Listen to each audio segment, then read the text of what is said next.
नमस्कार, मैं हूं राज ठाकुर आपके साथ। आप देख रहे हैं न्यूज 18 पंजाब हरियाणा हिमाचल। सुमेध सैनी की तलाश जारी है। सुप्रीम कोर्ट पहुंचे पूर्व डीजीपी सुमेध सैनी। ये बड़ी खबर। अग्रिम जमानत के लिए याचिका दाखिल। हाईकोर्ट से याचिका खारिज होने के बाद सुप्रीम कोर्ट का रुख किया। सोमवार को मामले पर सुनवाई होने की संभावना है। मुल्तानी केस में लटकी है गिरफ्तारी की तलवार। ये बड़ी और अहम खबर हम आपको बता दें, जहां पर सुमेध सैनी सुप्रीम कोर्ट पहुंच चुके हैं। जी हां, डीजीपी सुमेध सैनी अब सुप्रीम कोर्ट पहुंचे हैं। अग्रिम जमानत के लिए याचिका दाखिल की है। हाईकोर्ट से याचिका खारिज होने के बाद सुप्रीम कोर्ट का रुख किया है। सोमवार को मामले पर सुनवाई होने की संभावना। मुल्तानी केस में लटकी है गिरफ्तारी की तलवार। रुख कर लेते हैं, संवाददाता उमेश शर्मा हमारे साथ जुड़े हैं। उमेश, सुमेध सैनी के लिए मुश्किलें कम होने का नाम नहीं ले रही, लेकिन इसी बीच हाईकोर्ट से निराशा के बाद सुप्रीम कोर्ट का रुख किया है। क्या अपडेट है? बिल्कुल, जिस तरह से मोहाली कोर्ट में याचिका खारिज हुई, उसके बाद पंजाब हरियाणा हाई कोर्ट में उनकी याचिकाएं खारिज हुई, और अब क्योंकि एक लास्ट ऑप्शन बचता है सुप्रीम कोर्ट, देश की सबसे बड़ी अदालत, वहां पर पहुंचे हैं। याचिका दाखिल कर दी है, रजिस्टर में पेंडिंग है और सोमवार को सुनवाई होने की उम्मीद है। और देखना होगा कि क्या अपनी जो अंतिम उनकी उम्मीद है, क्योंकि एसआईटी उनकी लगातार तलाश कर रही है, छापेमारी की जा रही है। सुमेध सिंह सैनी गायब हैं, कहाँ पर हैं किसी को नहीं पता। एसआईटी ने काफी टीमें गठित की हैं, लेकिन सुप्रीम कोर्ट में याचिका दाखिल कर दी गई है। सोमवार को उम्मीद है कि सुनवाई होगी और देखना होगा कि क्या रुख रहेगा। लेकिन इतना जरूर है कि पूर्व डीजीपी सबसे मुश्किल दौर में इस समय गुजर रहे हैं। जी, और लगातार सुमेध सैनी की तलाश जारी है। अलग अलग जगह पर इसे लेकर छापेमारी भी की जा रही है। जी हां, रेड्स की जा रही है कि सुमेध सैनी की गिरफ्तारी हो सके, वो दिल्ली हो या फिर पंजाब के अलग अलग हिस्से, तमाम जगहों पर रेड्स की जा रही है। बेहद शुक्रिया उमेश इस तमाम जानकारी के लिए।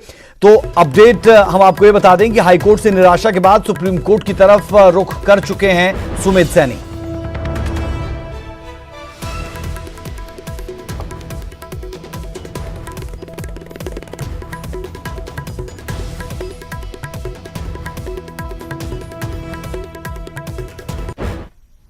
और अब बात कर लेते हैं हिमाचल की बेटी कंगना रनौत की, जो कह रही हैं जंग जारी है। कंगना रनौत के खिलाफ शिकायत दर्ज हुई है। मुंबई के विक्रोली थाने में यह शिकायत दर्ज हुई। उद्धव ठाकरे पर टिप्पणी करने पर शिकायत की गई। आपत्तिजनक भाषा के इस्तेमाल पर यह शिकायत हुई। कंगना ने कहा था, मेरा घर टूटा तेरा घमंड टूटेगा, जिसके बाद यह शिकायत दर्ज हुई है। मुंबई के विक्रोली थाने में यह शिकायत दर्ज की गई है। कंगना रनौत, जिनके लिए मुश्किलों का दौर, मुंबई वो पहुंची और उनके पहुंचने से पहले उनका घर तोड़ दिया गया। घर की हालत देखने के बाद उन्होंने एक वीडियो मैसेज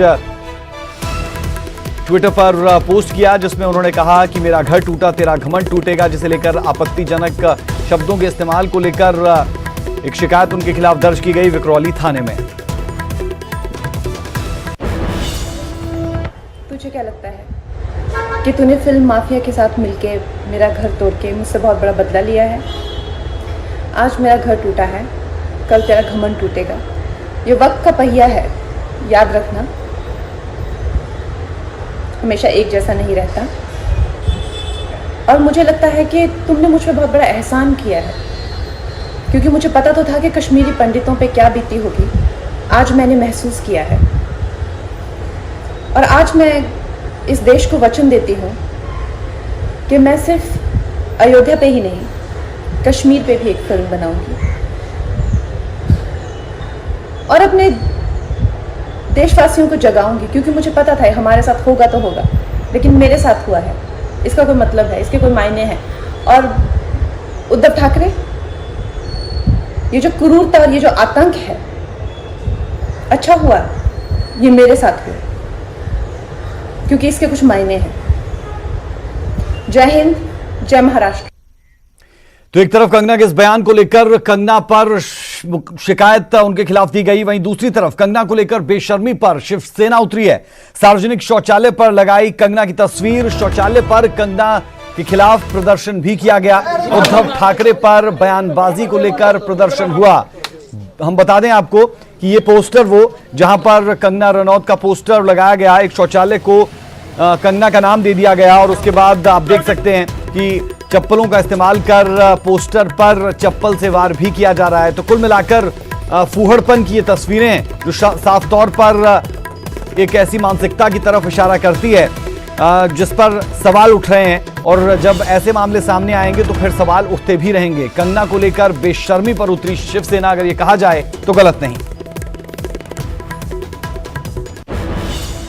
कंगना रनौत ने जो हमारे जो शिवसेना के पक्ष प्रमुख है, इस महाराष्ट्र के जो मुख्यमंत्री है, उनका आदर न करते हुए जो बेहूदी बकवास की है, वो हर बार नशे में रहती है। उस वजह से आज हमने शिरडी में एक टॉयलेट को इस नाम से उसको नाम दिया है, क्योंकि हमेशा कंगना उसके मुंह से हमेशा नशे की बदबू आती है। शिवसेना पर कंगना रनौत के हमले जारी है। कंगना ने शिवसेना को सोनिया सेना बता दिया है। सत्ता के लिए शिवसेना ने अपनी विचारधारा बेची। मेरी आवाज दबाओगे, लेकिन लाखों लोगों की कैसे आवाज दबा पाओगे? कब तक सच्चाई से भागोगे? कंगना रनौत की तरफ से अपने बयानों में यह जिक्र भी हुआ। कंगना ने शिवसेना को सोनिया सेना कहने से भी गुरेज नहीं किया। और कंगना रनौत के बयान के बाद हिमाचल से लेकर महाराष्ट्र तक की राजनीति में उबाल है।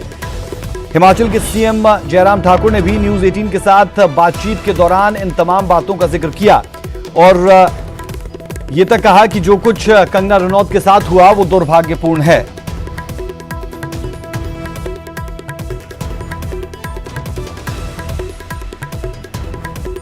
जिस विचारधारा पर बाबा साहब ठाकरे ने शिवसेना का निर्माण किया था, आज वो सत्ता के लिए उसी विचारधारा को बेचकर शिवसेना से सोनिया सेना बन चुकी है। ये कुछ ट्वीट्स जो कंगना ने एक के बाद एक किए, कल से लेकर हम देख रहे हैं कि कंगना रनौत लगातार ट्वीट कर रही है। उन्होंने ये भी लिखा कि जिन गुंडों ने मेरे पीछे से मेरा घर तोड़ा, उनका पूरे तरीके से वो विरोध कर रही हैं। संविधान का इतना बड़ा अपमान मत करो, इसका जिक्र कंगना ने किया। एक और ट्वीट उन्होंने इसके बाद किया, तुम्हारे पिताजी के अच्छे कर्म तुम्हें दौलत तो दे सकते हैं, मगर सम्मान तुम्हें खुद कमाना पड़ता है। मेरा मुंह बंद करोगे, मगर मेरी आवाज मेरे बाद 100 फिर लाखों में गूंजेगी। कितने मुंह बंद करोगे? कितनी आवाजें दबाओगे? कब तक सच्चाई से भागोगे? तुम कुछ नहीं हो, सिर्फ वंशवाद का एक नमूना हो। कंगना यहीं पर नहीं रुकी। कंगना की तरफ से एक और ट्वीट किया गया, मैं अपनी मुंबई में हूं, अपने घर में हूं, मुझे वार भी हुआ तो पीठ पीछे जब मैं फ्लाइट में थी। सामने नोटिस देने की या वार करने की हिम्मत नहीं है। मेरे दुश्मनों में ये जानकर अच्छा लगा। बहुत लोग मुझे पहुंचाई हुई हानि से दुखी और चिंतित है। मैं उनके आशीर्वाद और स्नेह की आभारी हूं। ये कंगना रनौत ने एक के बाद एक ट्वीट किए। उनमें से हमने आपको ये 3 ट्वीट दिखाए।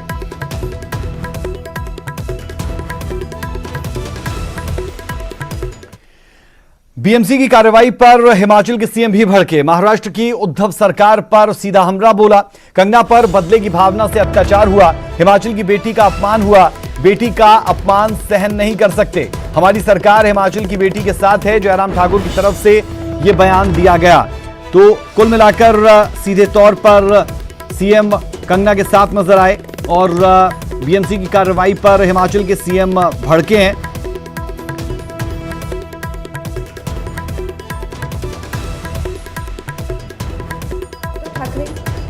तुझे क्या लगता है कि तूने फिल्म माफिया के साथ मिलके मेरा घर तोड़ के मुझसे बहुत बड़ा बदला लिया है?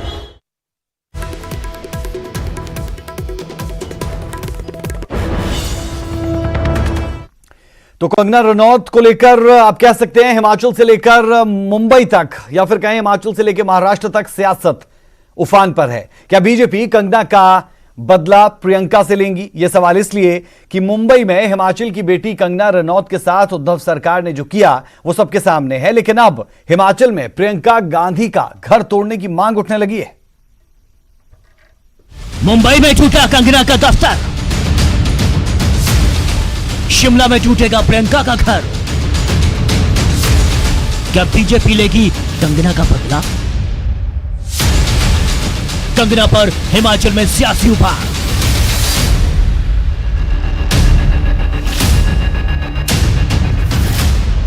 मुंबई में जब हिमाचल की बेटी का मंदिर टूटा तो देवभूमि में सियासत में भी उफान आ गया।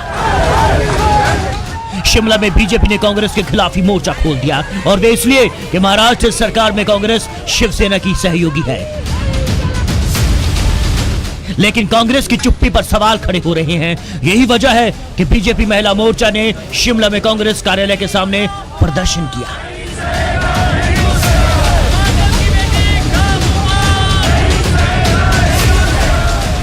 बड़े दुख के साथ कहना पड़ता है कि हिमाचल की बेटी और हिमाचल प्रदेश की कांग्रेस मुख बैठी हुई है। उन्होंने अपने मुंह सिल लिए, किसी प्रकार का भी बयान उनका नहीं आया। बहुत ही दुर्भाग्यपूर्ण है। कंगना रनौत न केवल हिमाचल प्रदेश की बेटी है, हिंदुस्तान की बेटी है और नारी शक्ति का अपमान हुआ है, जो कि बहुत ही दुर्भाग्य है। इधर कंगना के बहाने हिमाचल में अब प्रियंका गांधी के आशियाने को तोड़ने का शिगुफा छिड़ चुका है। मतलब ये कि दफ्तर तोड़ने के बदले घर तोड़ने की मांग उठ रही है और ये हवा खुद बीजेपी महिला मोर्चा की प्रदेश अध्यक्ष ने दी है। सीधे तौर पर नाम तो नहीं लिया, लेकिन इतना जरूर कहा है कि कांग्रेस की बेटी का भी हिमाचल में घर है, यानी अब शिमला में प्रियंका के घर पर कभी भी आंच आ सकती है। घटिया राजनीति शिवसेना ने की। हिमाचल की बेटी सबकी बेटी है और कांग्रेस इस मामले में बिल्कुल चुप है। कांग्रेस को इसका जवाब देना पड़ेगा, नहीं तो हम कांग्रेस के राहुल गांधी को भी ये चूड़ियां भेजेंगे, क्योंकि उनकी शहर से वो सरकार वहां चल रही है। और ये हमारे लिए बड़ा दुखदाई है कि महिलाओं की सुरक्षा की बात हम करते हैं। सोनिया गांधी महिलाओं की सुरक्षा की बात करती है और वो चूड़ियों के लायक हो गई है।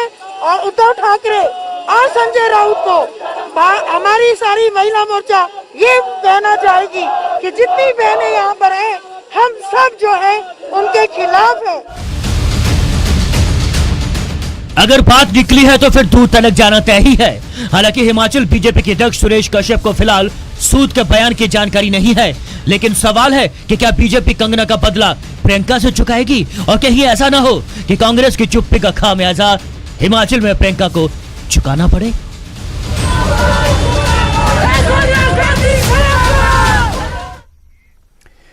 बीएमसी की कार्रवाई पर बॉम्बे हाईकोर्ट में सुनवाई जारी। हाईकोर्ट में बीएमसी ने हलफनामा दाखिल किया। बता दें आपको, सुनवाई खत्म हो चुकी है। इस वक्त की बड़ी खबर हम आपको दे दें, बीएमसी की कार्रवाई पर बॉम्बे हाईकोर्ट में सुनवाई खत्म हुई।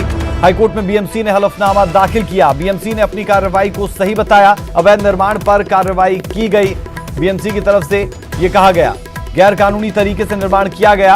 आपको बता दें कि हाईकोर्ट ने बीएमसी में हलफनामा दाखिल किया है। सुनवाई इस मामले में खत्म हो चुकी है। ये बड़ी और अहम खबर हम आपको दे दें।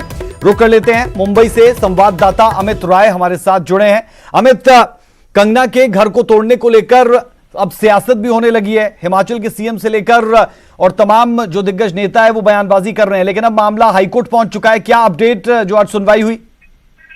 देखिए, निश्चित तौर पे जो अपडेट यहाँ पे सामने आ रहा है कि अदालत में कंगना के वकील ने ये कहा कि दफ्तर में जो बदलाव हुआ उसके साथ साथ कई चीजें भी तोड़ी गई, जिसके लिए हमें समय चाहिए सब कागजी कार्रवाई के लिए।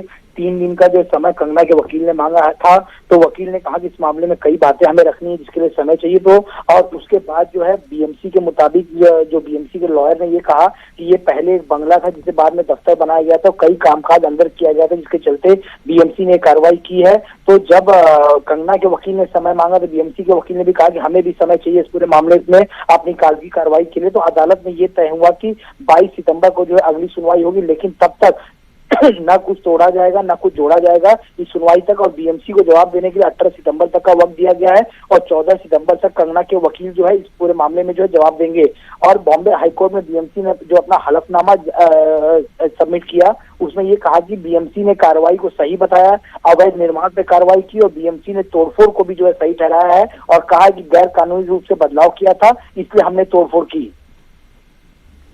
चलिए, बेहद शुक्रिया अमित इस तमाम जानकारी के लिए। तो बीएमसी की कार्रवाई पर बॉम्बे हाईकोर्ट में सुनवाई खत्म हुई है और हाईकोर्ट में बीएमसी ने हलफनामा दाखिल किया है। लगातार ये मामला बढ़ता जा रहा है और कंगना रनौत को लेकर सियासी उठापटक का दौर भी साफ तौर पर देखा जा सकता है। हिमाचल प्रदेश के सीएम भी कंगना के बचाव में उतरते दिखे।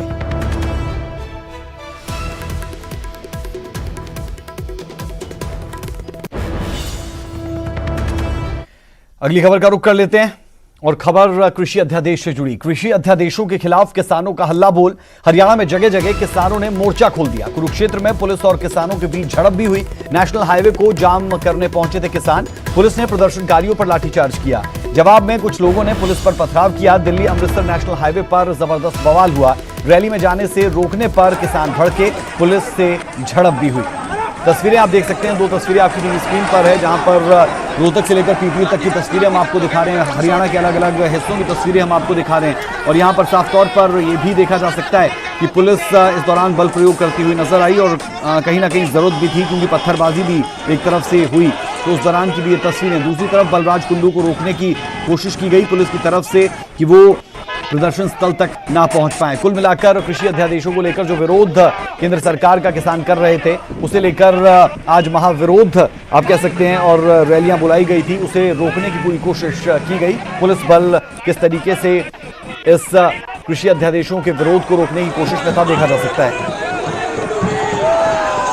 अन्नदाता की बात करें, व्यापारी की बात करें, हर किसी की भी बात करें, आज जो आंदोलन कर रही है यूनियन वाले, हमारा ये कहना है कि मानते हैं कि देश में कोविड चला हुआ है और कोविड में सभी देश के लोग देश की सरकार के साथ हैं, परंतु देश की सरकार और प्रदेश की सरकार भी भारतीय जनता पार्टी के नेताओं के लिए कोविड कुछ नहीं हो, रैलियां करके चले जाएं, वो अपने अभिनंदन करा के चले जाएं और किसानों के ऊपर अत्याचार हो रहा है, किसान उसकी आवाज उठा रहे हैं, आज उनकी आवाज को दबाया जा रहा है। हम तो ये कहने आए हैं, मेवा सिंह जी आए हैं, मैं आया हूँ, हमारे साथी हैं, हम इनसे कहते हैं किसानों को सोशल डिस्टेंसिंग पे उनको इजाजत दी जाए, अपनी बात रखने की, अपनी बात वो कर लेंगे, परंतु इस प्रकार से डेमोक्रेसी का आनंद नहीं होना चाहिए। जो भी इन्होंने कानून अपने हाथ में लिया है, जो भी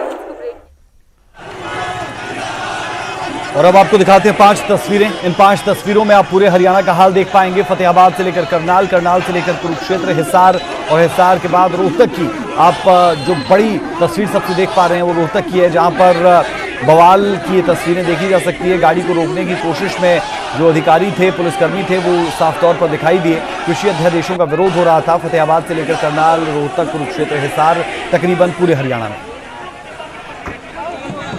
और अब एक और बड़ी खबर, किसानों पर हुए लाठीचार्ज पर कांग्रेस पार्टी भड़की है। रणदीप सुरजेवाला का सरकार पर जोरदार हमला।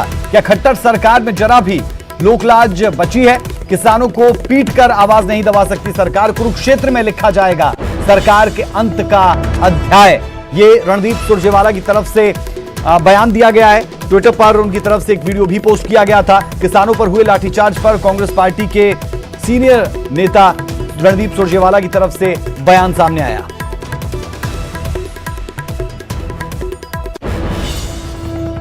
वक्त एक छोटे से ब्रेक का, ब्रेक के उस पार कुछ और अहम खबरें।